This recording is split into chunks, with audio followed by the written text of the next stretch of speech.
from the Holy Gospel according to Matthew. Jesus told his disciples this parable. A man going on a journey called in his servants and entrusted his possessions to them. To one he gave 5 talents, to another 2, to a third one, to each according to his ability. Then he went away. Immediately the one who received 5 talents went and traded with them and made another 5. Likewise the one who received 2 made another 2. But the man who received 1 went off and dug a hole in the ground and buried his master's money. After a long time, the master of those servants came back and settled accounts with them. The one who had received 5 talents came forward, bringing the additional 5. He said, "Master, you gave me 5 talents. See, I have made 5 more." His master said to him, "Well done, my good and faithful servant. See, you are faithful in small matters. I will give you great responsibilities. Come, share your master's joy." Then the one who had received 2 talents also came forward and said, "Master, you gave me 2 talents. See, I have made 2 more." His master said to him, "Well done, my good and faithful servant. Since you are faithful in small matters, I will give you great responsibilities. Come, share your master's joy." Then the one who had received the 1 talent came forward and said, "Master, I knew you were a demanding person, harvesting where you did not plant and gather where you did not scatter. So out of fear I went off and buried your talent in the ground. Here it is back." His master said to him in reply, "You wicked, lazy servant. So you knew that I harvest where I did not plant and gather where I did not scatter. Should you not then have put my money in the bank, so that I could have got it back with interest on my return? Now then, take the talent from him and give it to the one with 10.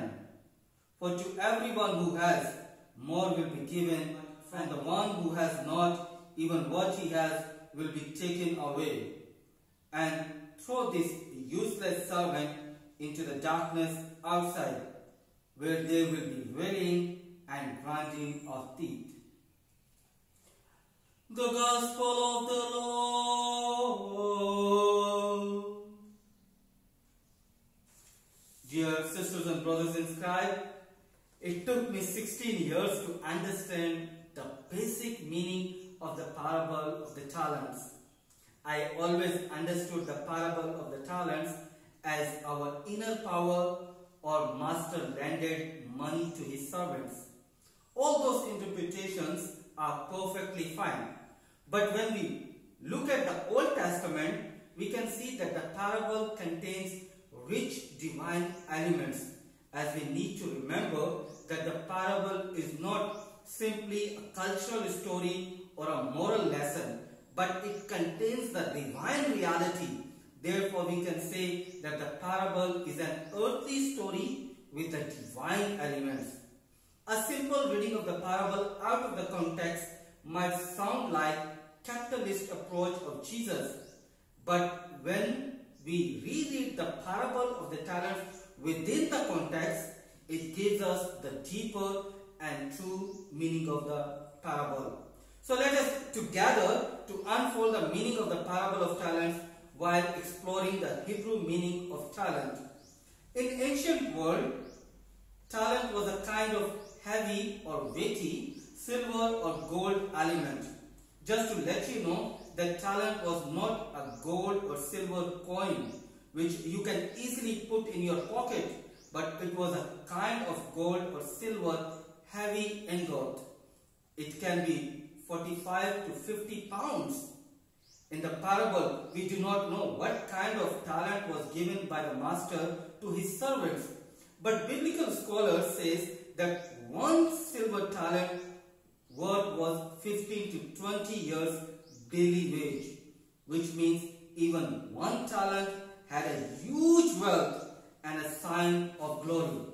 Now when we go back in the context of Old Testament, the heaviest thing was in the Israel was kabod, that is kabod Yahweh, which is translated in Greek as doxa, or in Latin gloria, or in English glory. Where do we find kabod Yahweh in the Old Testament, or what was the heaviest place in the Israel?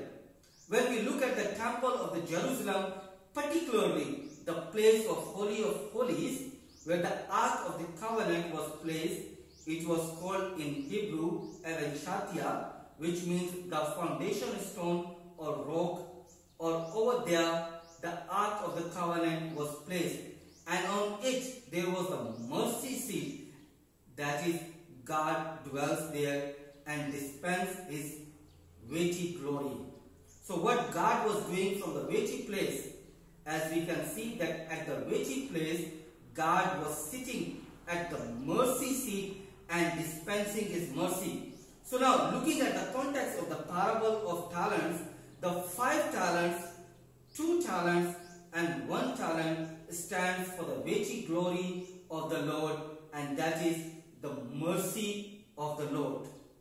To carry the weighty God, that is the mercy of God, is actually leads us to enter in the kingdom of God, as we saw in the previous week, and that is 32nd Sunday in ordinary time, to the parable of the 10 virgins, that only 5 virgins took the pain of carrying the oil throughout their journey to welcome the bridegroom.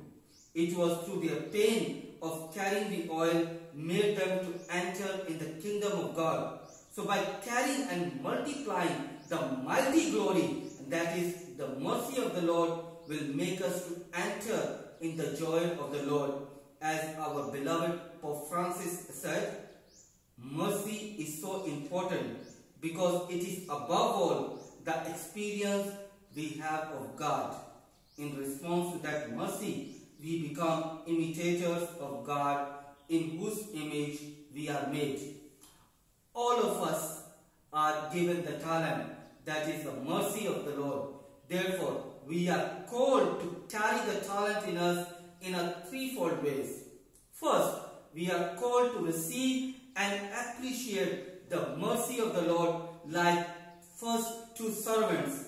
They deeply enter in the mystery of the goodness of the mercy by distributing the talents to others. They did not fear and limited themselves, but they went out and expressed the mercy of the Lord as their joy. In return, they multiply the talents of the Master. Therefore, all of us who are now participating in the altar of the mercy are called to receive the mercy of the Lord and distribute the mercy of the Lord through our words and action. Second, once we have started appreciating the mercy of the Lord in us, then we will become the gospel of mercy, and that is forgiving our brothers and sisters, collecting charity to distribute to our brothers and sisters who are in great need, offering our volunteer service to pack the food or other goods, distributing clothes and medicine to the needy people. Third and the last, as we begin to proclaim the gospel of mercy, then we will joyfully take the pain of carrying the talents, and that is the mercy of the Lord, like the Good Samaritan. He acted with true mercy by taking the pain of getting out of his donkey, binding wounded man's wounds with oil and wine, putting him on his donkey, taking him to an inn, and even paying for him. Let us never forget the tender mercy of God has given us one another. May Mary, the mother of Jesus and our mother, intercede for us to be the dispenser of God's talent, and that is to abundantly share the mercy of the Lord with our brothers and sisters.